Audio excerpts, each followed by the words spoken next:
I'm so glad you're here tonight. Before we dive in, take a moment to get comfortable. Dim the lights, sink into your pillow, and let your body release the day. If you enjoy these journeys through time and find yourself drifting peacefully to sleep, please like and subscribe. It truly helps. All right, take a deep breath in and out. Now, let me ask you a question. What if humans had evolved with eyes not on our faces, but on the palms of our hands? It begins, as all evolution does, with a single random mutation. Somewhere in the deep past, on the plains of ancient Africa, a hominid is born with a cluster of light-sensitive cells, not on its face, but embedded in the palms of its hands. At first, this means almost nothing, a faint awareness of shadow and sun, a vague sense of when the hand passes over something bright. But the mutation persists. It passes from mother to child, generation after generation, quietly waiting for the world to notice, and notice it does.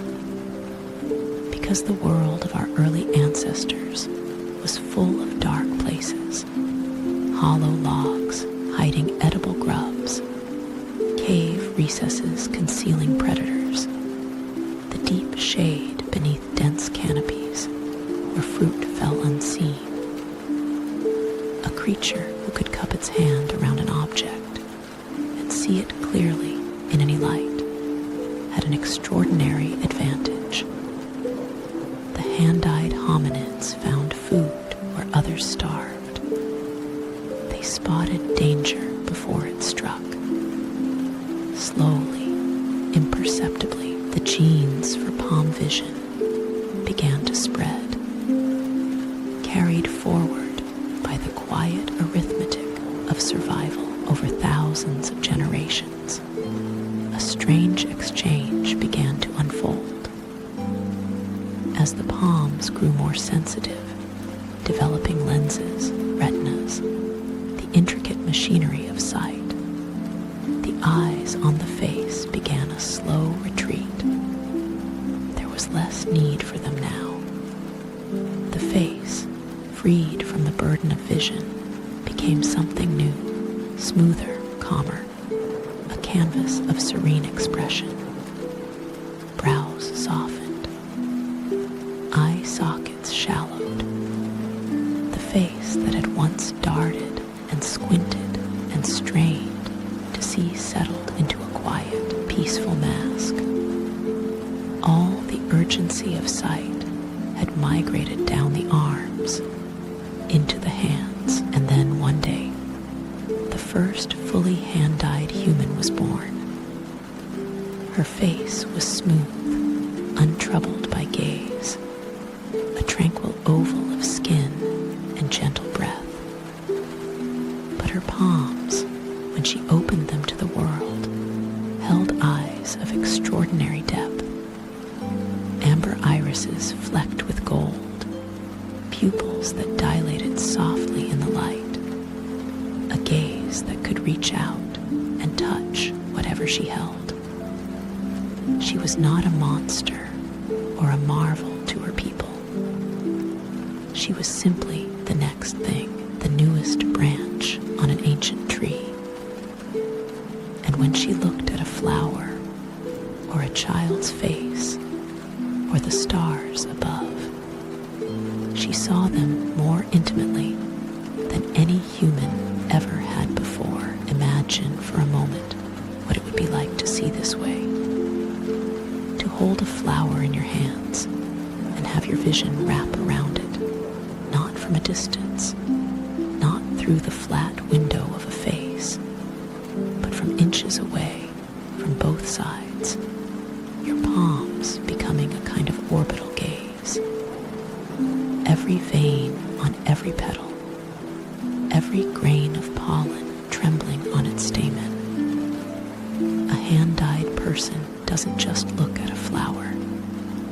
They hold it inside their seeing. They envelop it. The boundary between observer and observed dissolves into something far more intimate, far more tender than anything our Fayside world has ever known. And what would this do to human craft? When your eyes live in the same hands that shape the world, the feedback loop between vision and touch becomes nearly instantaneous.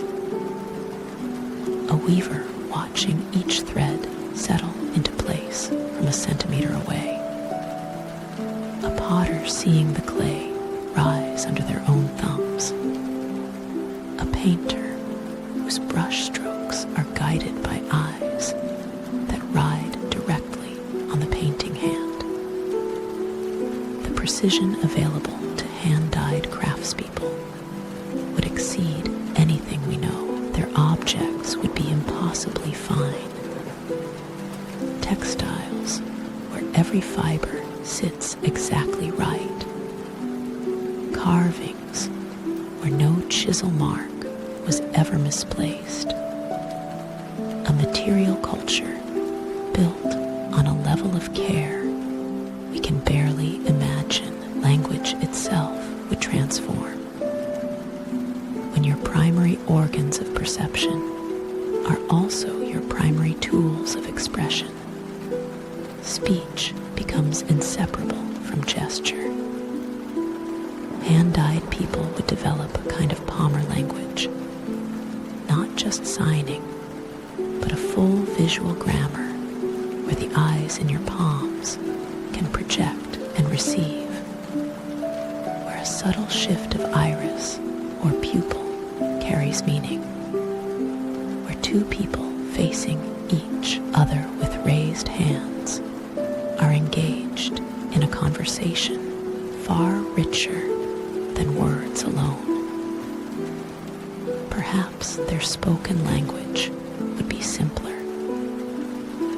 A soft, musical accompaniment to the true conversation happening between their palms. In the silent, luminous exchange of gaze meeting gaze, what would reading become? For us, reading is a Fayside act. Eyes scanning lines at a distance, words entering through the narrow channel of foval vision. But for the hand-eyed, reading would be tactile and visual at once. Fingers tracing raised text while palms read the shapes. A book held close, almost embraced, each page studied from mere inches.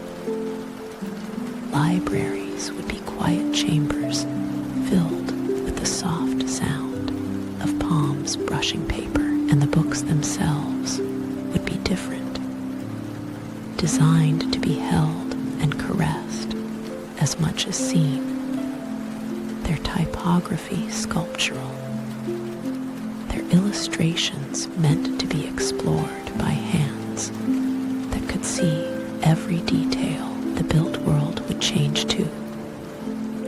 Hand-dyed architecture would prioritize surfaces, walls that invite touch, textures that reward close inspection, light that is soft and indirect because harsh brightness overwhelms the sensitive palms. Rooms would be smaller, more intimate, designed for proximity rather than panorama. Windows might be replaced by textured panels that hands can read like landscapes. A hand-dyed home would feel to us like a cocoon, a space meant to be felt and held, not gazed across. The very notion of a room with a view would mean something entirely different. Not what you can see across the room, but what your palms discover as they trace the walls, and sleep would be a different kind of gift. For us, closing our eyes is a simple act of lowering 2 small lids. But for the hand-eyed, darkness is a more deliberate ritual. Hands are slipped into soft silk pouches, or gently wrapped in dark cloth, or simply placed palm down against the bedding. The act of giving yourself over to darkness becomes a conscious, almost ceremonial gesture.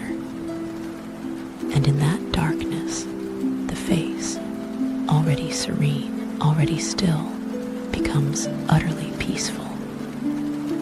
A hand-dyed person sleeping is a study in tranquility. Nothing twitches. Nothing darts behind closed lids.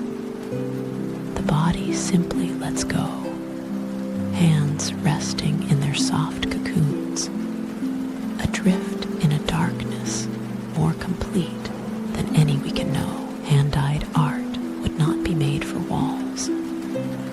It would be made for palms. Sculptures designed to be held and seen from within the embrace of 2 hands. Music visualized as vibration patterns that palms can read off resonant surfaces. A hand-dyed painter might create works meant to be touched, layered textures of pigment that reveal different images depending on how close the palm hovers. Their museums would be places of intimate encounter. No ropes, no distance, no please do not touch. Instead, please do. Please hold. Please let your palms see what the artist saw. Art as communion, not contemplation. Walk through a hand-dyed marketplace at dusk. Lanterns cast soft amber pools of light across wooden stalls. But no one is looking at the goods from a distance. Instead, shoppers cup fruit in their palms, seeing ripeness from deep within the flesh. They run their hands over woven cloth, watching the pattern emerge beneath their gaze. A potter demonstrates a bowl by holding it up to a customer's palms. Look. See how the light catches the glaze. The marketplace is quieter than ours, less shouting, less signage. Commerce here is tactile, personal, built on the intimate moment when a hand cradles an object and truly sees it. And what of love? When 2 hand-dyed people hold hands, their palms press together and their eyes meet, truly meet, in the darkness between them. It is the most intimate gesture imaginable, to let someone see you from the surface of your own seeing, to trust another person's gaze so completely that you press your vision against theirs. Hand-dyed lovers speak of the moment of palm touch as a kind of revelation, not of the other person's appearance, but of their interior light, the subtle pulse and warmth that only another palm eye can perceive. In their world, to hold hands is to say, I see you, and I let you see me. What would their science become? A hand-dyed astronomer presses both palms to a telescope's eyepiece, a custom design, a double-barreled instrument that feeds starlight directly into the eyes in her hands. She sees Saturn's rings not as a distant image, but as something held within her grasp. The craters of the moon become textures her palms can almost feel.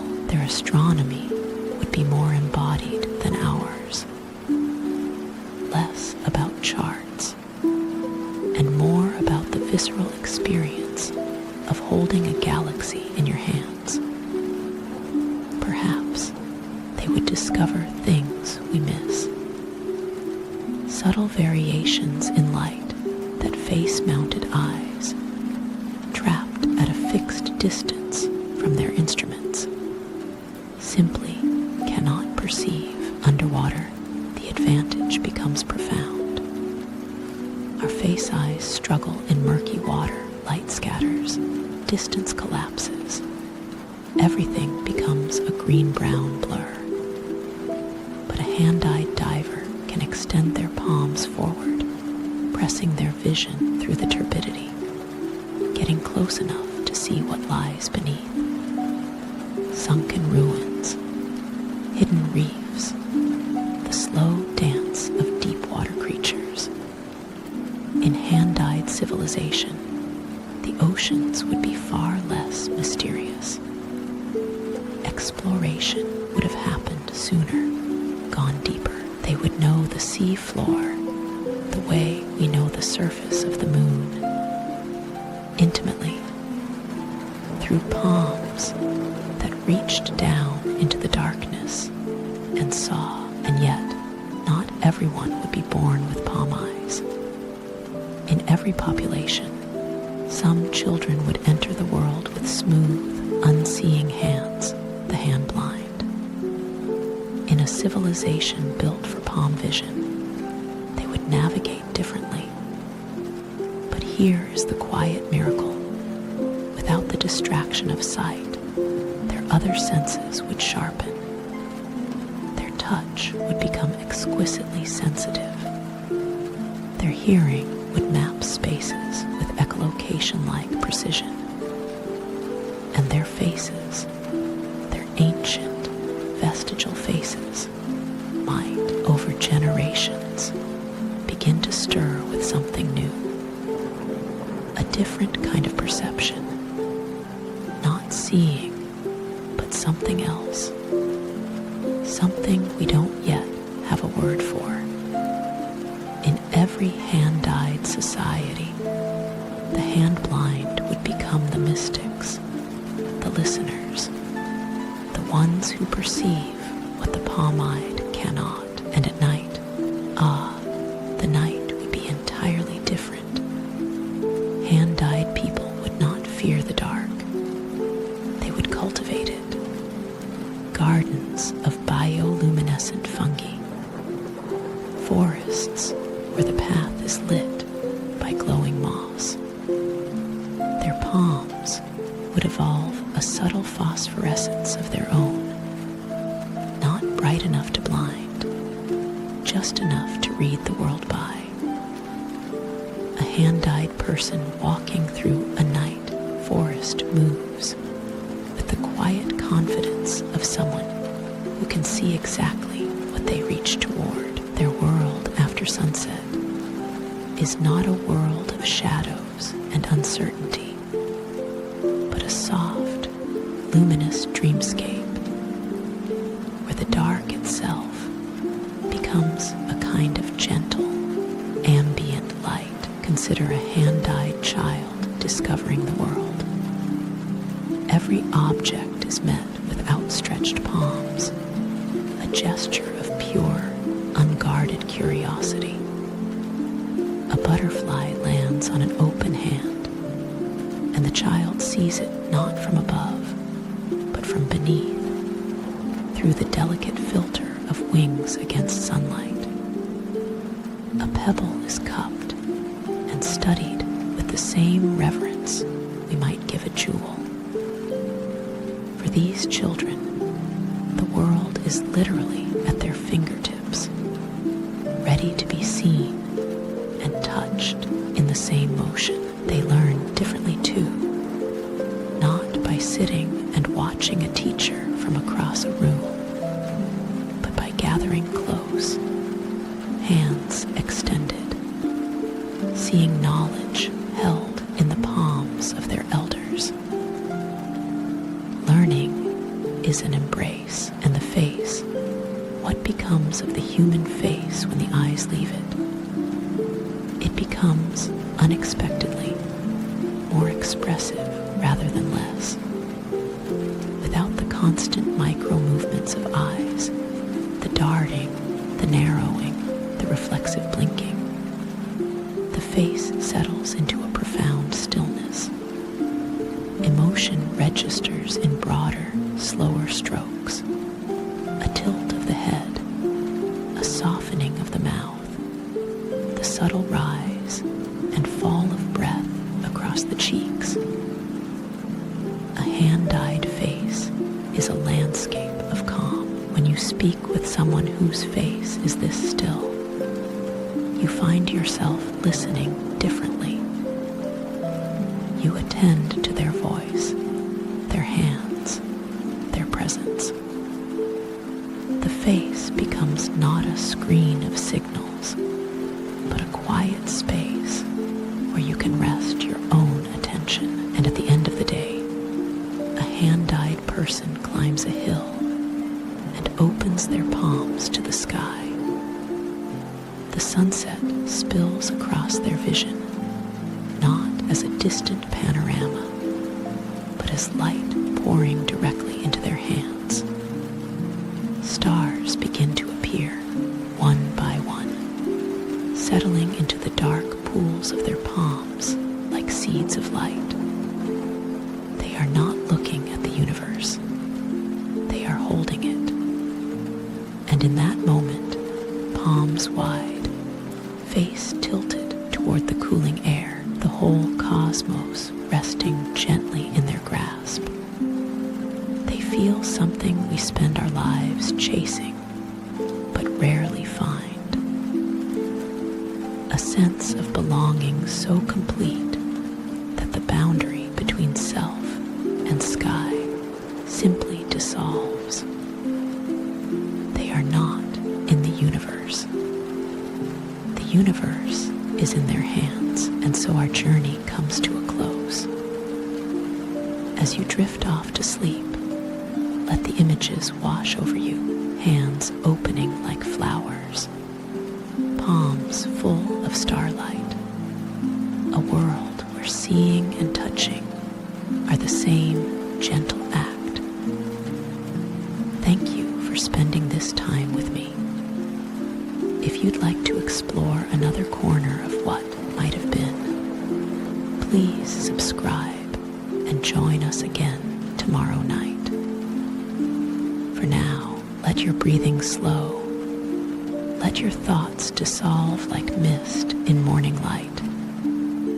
And let sleep carry you gently, peacefully into the night. Close your palms, rest your hands, and let the darkness hold you. Good night.